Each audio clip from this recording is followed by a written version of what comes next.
All right, let's get down to it. I am dropping in for another energy transmission based in this transit that's coming up of this Mercury retrograde in Pisces. I believe this is the first of 3 retrogrades this year. All retrogrades are going to be in water, and that's really important to think about. That in this year of the fire, the transits of the clearing out, the transits of the reconciling reckonings are going to happen in water. So fire and water, very important. My favorite elements to work with. We also have a lunar eclipse, another lunar eclipse coming up. I'm not going to talk about that so much. I think there'll be plenty of people talking about that. I want to talk about the energy of this retrograde and why it is so powerful and why we really want to be in awareness and creating a container for ourselves here, because this is the descent to the watery cave. Our karma's calling. It's time for this emotional reckoning, this spiritual maturation. We're going to be really met with understanding boundaries at a whole new level and understanding where our lack of container and creating from our own ground has left us in this over articulation and this strain and this bracing that is no longer sustainable. And that, frankly, most of us, whether we're cognitively done with it, emotionally done with it, physically done with it, there is something that has to end around the way that our over articulation, because we were outside of our own ground. And that was what was required, conditioned, all of that. This is understanding where our boundaries have been so blurred that we have allowed this enmeshment to become so ingrained that what we're perceiving, that what we're responding to, the grounds that we've been responding from, are not ours. And this is going to be that place where our over-articulation goes, now I understand why I'm over-articulating. Now I understand why I've had to hold so hard and so much. There's an opportunity here for cleanup in our perception. And this is important because the type of people doing their personal work in a way to be able to maximize the amount of healing, the amount of growth, the amount of reconciliation, reparation, and all of this repair, as well as evolution that is possible in a transitional dark night time. All of us who are here for that work, this is a really important time to meet, reclaim, restore the exiled parts, and to fire that gaslighting manager who keeps us under lock, who keeps us contained in a way that it's about control.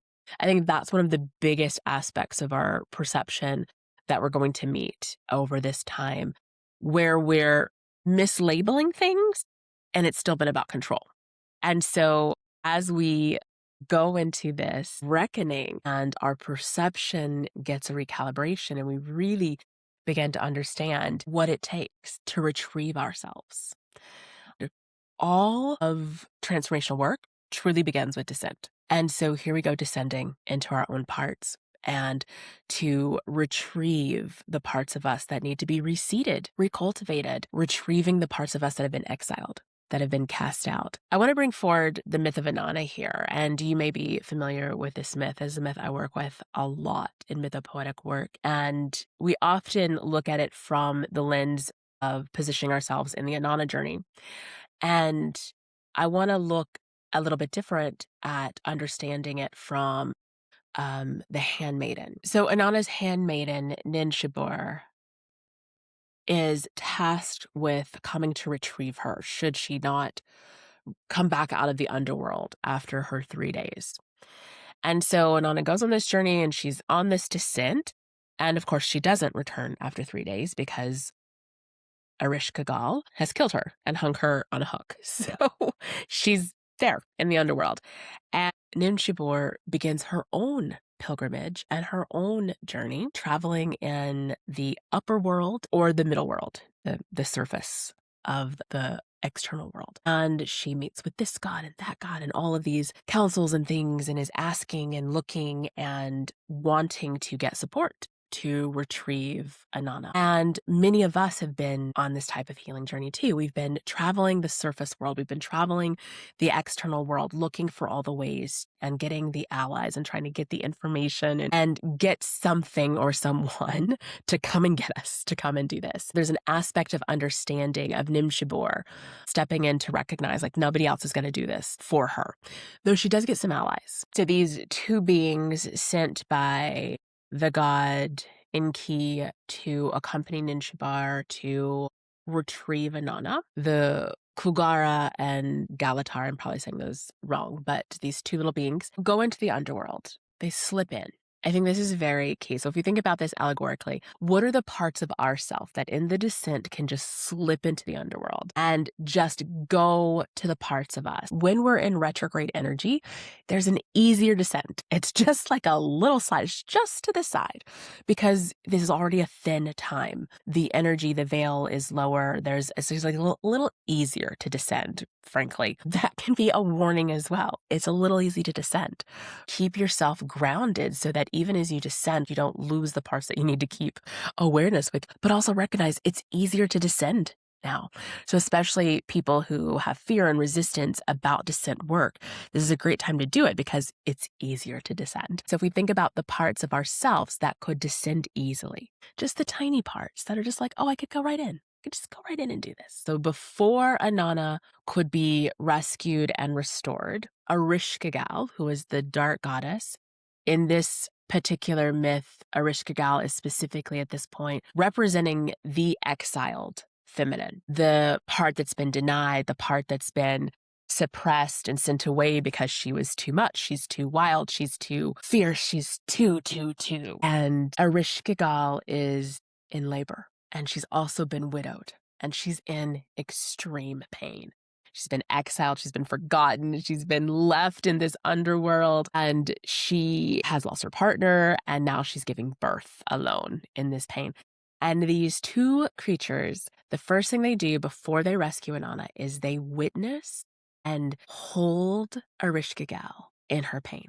And they witness back to her, oh yes, this is painful, this is hard, oh yes, oh yes. And they mirror back to her this exiled part in thinking about ourselves as we go into this journey where whatever's going to happen, and I'll talk a little bit more about how this might translate practically in our lives, but thinking about it from the myth first of like the parts of us that know how to slip right in and find the parts of us that are exiled, that are in pain, that have been just dealing with the loss, that are dealing with the confusion, that are so hurt either by their exiledness or by the fact that they can't understand what's happening. Those parts of us that need to be witnessed. So before we jet out and we fix everything, before we, just scoop ourselves out of the underworld, we're like, get the fuck out of the underworld. Who wants to be in the underworld? Before that happens, there's a part of the journey. There's a part of this descent work that is about being in the underworld with the exiled parts, with the parts that are in the pain, with the parts that are confused, with the parts that just don't even know how to do it anymore, and witnessing and being in that. And thinking about ourselves as the handmaiden, the part of us that's been working so hard to do all the stuff and keep all the things together and to retrieve ourselves, who's really holding that charge of, I've got to retrieve myself. She's the part of us that's leading in this retrograde energy. What I find so important and what I really want to highlight about this retrograde time as we come to think about what parts of ourselves need to be retrieved, reintegrated, reseated, reclaimed, so that we have clear perception, so that our sacred sight is working fully, so that our awareness and our consciousness can be able to withstand the onslaught from the external world while maintaining an internal architecture that is integrous, that is rooted in truth, that is rooted in a level of harmonization that we've just kind of never stood as fully in ourselves as we're going to have to learn to do right now. And side note, I had a long-term student ask, why don't we get the rule book? Why don't we get the lesson plan before the lesson? Recognizing we do in a way. Many of us have known we needed to get stronger in setting ourselves. Many of us have been talking about coherence and alignment and resonance and la la la for a long time, but we don't know the seriousness until the lesson's happening, until we're in class, and we're in class right now. So as we think about the parts of us that need to become retrieved, recognizing that we have to allow ourselves to be witnessed. All the parts of us that have been told we're too much, we're not enough, we are doing it wrong, we can't be that way, we're not wanted, we're all of it, all of the rhetoric that continually chips away at parts of us, on top of the parts that were really specifically exiled throughout our life journey. It's time for this reckoning. It's time for reconciliation. We need access to ourselves. And so we've got to slip in. We've got to witness first the rage, the grief, the loss, the confusion, whatever needs to move, whatever has to be met.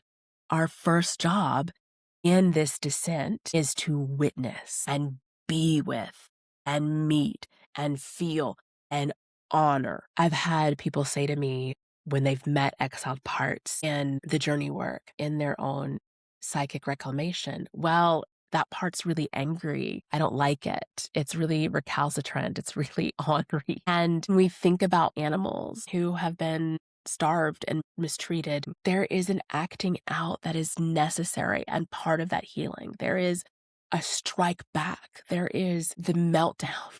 And those parts of us need to know we can hold them. Those parts of us need to know we're finally strong enough to witness whatever needs to be witnessed and to hold it. And it just makes me so emotional to really think about how abandoned so many parts of us are. And so we get to do that work. The thing is it's going to be happening. And we can either do it really consciously and really intentionally, or, we can just let it kind of take over and leak out into our lives. So I think descent work intentionally is the best way to go. Let me talk a little bit more. I'm going to move out of the myth kind of aspect and just talk more practically. We're going to be meeting the old wounds. We're going to be meeting core wounds. What emotional wounds does your inner child need to heal? You probably have some evidence. You've probably done some work on this before. Yay, it's another round. It's another round. It's maybe the deepest round you've had the opportunity to do. What are the emotional states that have gotten stagnant, inflamed, or are festering your wounds? Keep you locked in this place that is repeating and playing into the loop and the script of who you have to be, who you don't get to be, what role you're required to play out of this wounding. Stagnation doesn't often look like freeze as being the deer in headlights moment, but more than often how freeze is really met in our life is it's a stagnant loop that we keep cycling through, the same bit of script, the same thing. This is always happening to me. I never get to do that. I'm always this person. I'm never listened to. Those are places where we're locked outside of the flow. And what the freeze is doing is it's just creating a repetition. It's not the kind of repetition that's spiraling us deeper. It's not cyclical repetition. It's just repeat. It's just on play. It's Groundhog's Day. We have the opportunity to witness that in a new way and to retrieve the part that needs to get retrieved and integrated so that we're not festering in that wound. And this is going to require an identity shift on your part. Who have you had to be? Who have you not been allowed to be? Think about what your core wound has created and who you had to be. How do you have to be protected? How do you have to be coddled? How do you have to be alone? How do you have to be like whatever it is for you, right? It's going to play differently in all of our lives. It's going to play in multiple ways in all of our lives, but it's going to have had a large impact on the identity and the roles that you have required yourself to be or not be. And there's something that wants to get reclaimed and reconciled here. We're going to need to feel the buried feelings and emotions and the parts of ourselves that we thought made us unlovable, unacceptable. So if you've been afraid to be seen as selfish and that makes you feel a lot of shame, if you feel like you've been blamed for everything and that makes you feel very sad, if you have stuffed away anger and rage, if you haven't allowed yourself to fully complete something because the emotions were too much, too big, all of that is under the surface and gets to be met here. And the ground's going to be soggy enough that it can just kind of move here. What do you fear feeling? One of the largest aspects of our healing and our coming alive and why most of us are not the clear, powerful channels and transmissions of truth that we're here to be, is because we're afraid of what we have to feel. We're afraid of what we're going to express if we're feeling something. There's this opportunity to really meet your fear of feeling and feelings and what it would make you, who it would make you, what you can't control in how you're perceived in moving from that type of flow. A masked self is not a flow self. A masked self is a controlled self. It's a contained self in a way that there is manipulation in your articulation. And even though you might think that manipulation is necessary for your survival, if you have a certain level of privilege, we have to recognize, do I have enough privilege not to need that anymore? Am I actually surviving? There's real ways that we're all in survival now, maybe more than ever. There's a lot of us who have still enough privilege to break some of these things down and really step forward more in an authentic way and in a truthful way and in a real way. And we're being called into that. So this will break down our armor. And one of the biggest armorings that is getting broken down for a lot of us is where we thought the information was going to do something. And I think we see that even in the information of the files that have come out, they're informational, and that information is devastating. And that information is a lot. And a lot of us didn't need that confirmation of the specifics of that information to know what has been happening, to know about the corruption and about the sacrifice of life and the sacredness that is not honored, and how we are not protecting children, we're not protecting life, we're not protecting women. And the information being out, even though we maybe don't have all of it, we have enough to go, oh, the information's still not fucking changing anything. And we can get really caught in then thinking, well, if we got more information, if we got more files, then they would finally do something. And the thing is, it's probably not going to happen, because the change that has to be made is a reckoning where we stop waiting for logic to do its job. Wisdom comes first, and we are wise, and we know change has to happen in these structures and in these systems. And we can't keep thinking that getting enough information is going to do the thing. So what do we have to understand in ourselves? What do we have to unhook from waiting for information to be able to create change, to understand that the destabilization that has to happen so that wisdom can begin to move through has to feel safe enough in our own bodies for us to begin to play it out into the world? Because destabilization is different than the chaos we're experiencing. But inherently, at that first touch of the sensory system, it's going to feel the same. We have to first begin to experience it in ourselves. And this retrograde season is a great way to do that. A few more things I want to talk about. So I've mentioned thin time, the veil is thin. We've got this increased aspect to be able to descend. That also means there's an opportunity for increased interference. You could be more susceptible and influenceable by the collective. So be smart, be thoughtful about where you're putting your energy, where you're putting your time. Be diligent about taking care of yourself physically, spiritually, mentally, emotionally. Don't just be giving your focus to anything and anywhere. Recognize that in these permeable aspects that you can take on more influence. This, for me, I have an open head center. And so this is huge, right? For me, around the thoughts that are kind of cycling in the collective. And I have an open heart, and the feelings that are cycling in the collective. And so I need to do my due diligence to make sure I'm holding my center, that my inner architecture and my inner coherence is strong enough that I can recognize what is mine and what is not mine. It's not that I get to get out of the collective experience. If I was designed with these open centers so that I could source and I could feel and I could recognize, that's part of my service in being able to be here in service of the collective. And I have to hold my sovereignty, and I have to be able to find my through line and my anchor lines even inside of all of that, and not become overly influenced. So I feel like two big themes are to recognize where we're overly influenced, and then also where that then becomes how we're responding in our over-articulations, and allowing ourselves to continue to soften those over-articulations, and to recognize that as we meet the exiled parts of us, that integration will immediately bring something forward about what our over-articulation has been having to hold because we were exiled in these other ways. So some other things we're going to want to be conscientious of: not falling into ennui or nostalgia. about the past and thinking that if we could just get back there, then the future would fix itself. And recognizing that there are, yes, aspects, truths, wisdoms, all these things, both from our personal past and also like ancient past that get to be incorporated as wisdom and integrated. But let's not get caught in the nostalgia that just kind of has us floating in apathy and feeling if we were there, we would just be better off. Don't let yourself drown in your own habitual responses and calling that healing. Gonna just get caught in our own little eddy of our habitual response and think we're working something out. Be honest with yourself about whether something's moving or whether you're just floating in it. We could be flooded with a lot of energy from the collective, from the cosmic weather. And depending on how you respond to flooding, some of us like to drought it out immediately so that we then can work our system back down. Some of us may kind of swim in it. So if you tend to just float in the collective and you dip out and you become very immobilized by these times, what do you do not to go to an urgent articulation of mobilization, but what do you do to hold your center a little bit stronger? If you tend to be a droughter, I'm going to get out of all of it, go to over-articulation, over-holding. Can I hold my center without over-bracing and over-articulating? And now you just play with that in yourself. Is a time for a lot of us could feel like anxiety, confusion, chaos. Like we can put lots of words onto it. One of the things we could remember in these moments of descent, if we can articulate what we're actually experiencing and not necessarily from, I know what's happening, but we do know and we can be with what I'm experiencing. And those are different things. And so sometimes one of the ways to do that is to step out of whatever your script or your language is around something.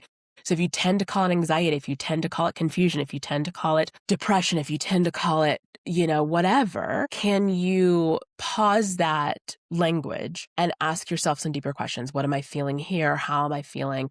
What is this making me think of? Like just actually drop into your experience and have the experience that you're having without thinking, even when that thinking is happening preconsciously, of just jumping into the meaning of it. And that's one of the biggest things around why Embody Your Intuition. We're doing the Masterclass series next week. And then we're moving into the course right at the end of this retrograde season, is this place of understanding that we're missing the part of the intuitive process that allows us to actually sit in interpretation and translation versus going to automatic meaning. And one of the things we have to do is be able to find the breadth and the depth and the holding of the information, the holding of the sensation, the holding of the voltage, the holding of the pressure, the holding of the discomfort, however it might be showing up, the holding in that moment of remembrance, of receiving, so that meaning emerges versus meaning being forced. And so the pace of modern life, the fear of our exposure, of not being right, of not having all the answers, of being tested, called out, humiliated, all of these reasons why we are so unpracticed at being in the, I don't know, I'm experiencing. I trust truth and clarity to emerge. Richard Rudd says the only thing confusion needs is time. Confusion's not the problem, but our operation with confusion, our relationship to confusion, can be a mighty block to our clarity and our truth. Two more things I want to say.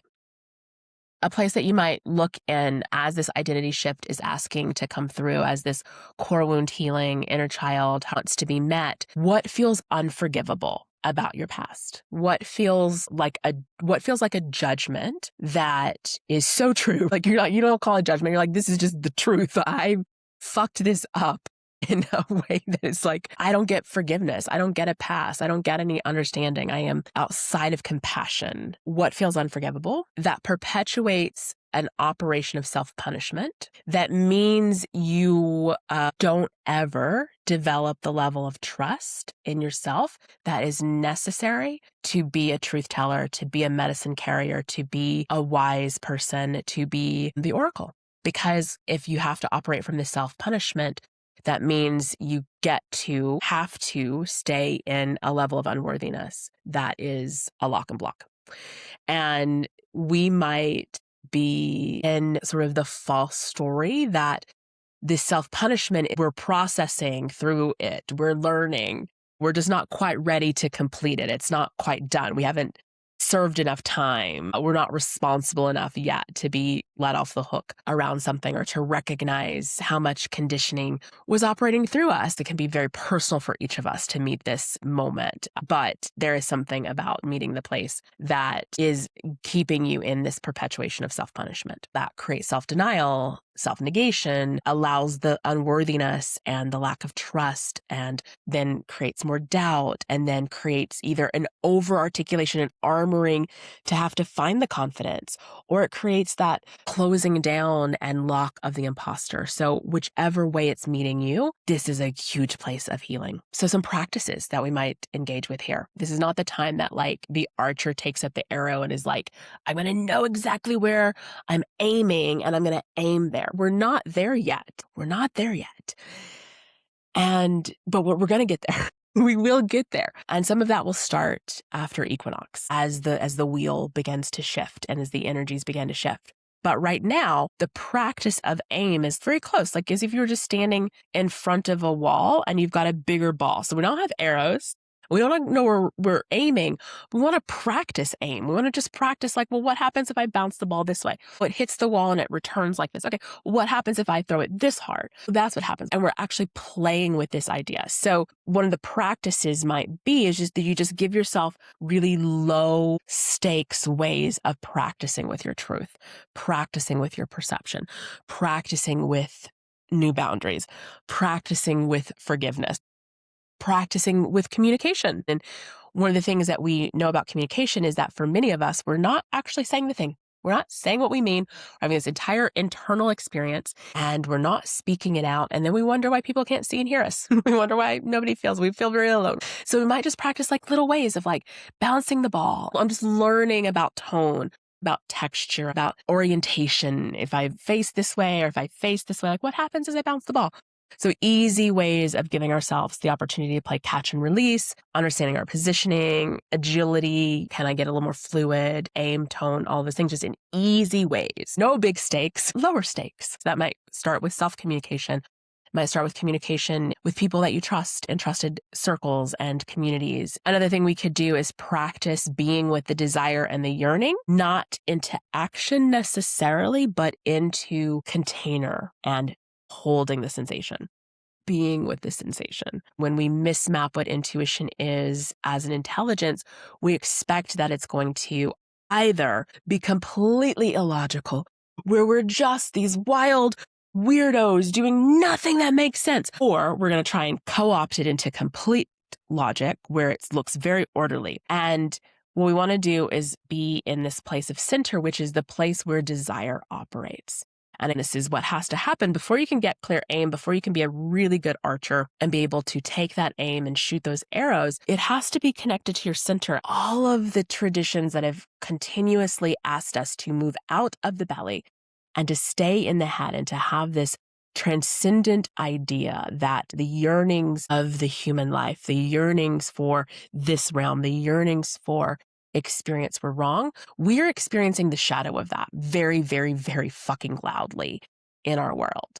And the denial of the importance and the sacredness of life, the denial, the importance of the sacred of the body, the way that we think that certain bodies get to be controlled and manipulated and legislated, and all of these things are the consequences of these ideas of transcendence and these ideas of dishonoring the sacredness of what it is to have honorable, righteous desire. And I don't mean that in like the puritanical way of righteousness. I mean like that it is righteous to be in the desire center. It is fucking holy to be in the desire center and to be able to hold our own desires so that they're not leaking out in shadow, so that they're not having to be suppressed, so they're not having to be controlled. But actually, I know how to be my own fucking desire. And I know how to know when that desire turns into an impulse that is true and right and that I can trust myself with it. All of those things. Practicing with our desires. Practice pausing. Practice the pause and being able to pause no matter what. So what makes ourselves trustworthy and flow is that we know how and when to pause the sacred flow, to take a reset moment, to use freeze as this sacred pause. Good freeze is the ability to pause, to reorganize, to reset, to pull in more resources and then begin again, to mobilize again, practicing intentional pause and that ability to organize ourselves prior to engagement.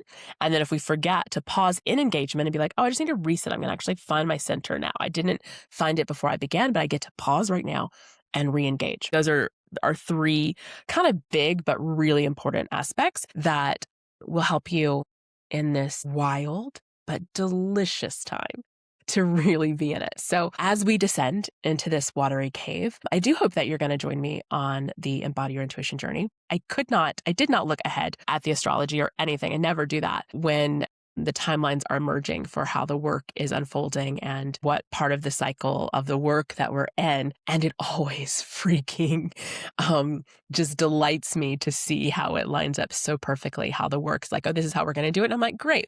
It just delights me to see exactly why we're doing this work inside of a Mercury retrograde, which like the people would be like, don't do a launch inside of retrograde. And the work here is like, oh, this is the perfect time to do this because this is descent and this is what is necessary. And the energies, even though we might be feeling a lot, it's going to serve us so well and it's going to support us so well to get in touch with these parts of ourselves that we have wanted. I know, speaking of the yearning and the desire, I know that so many of us have been desiring to live from more of this authentic place and desired to be able to show up as our clarity and as our truth and to hold our center in this world. And this energy is exactly designed for that. So I do hope that you'll join me. All right. Take care. I'll see you soon.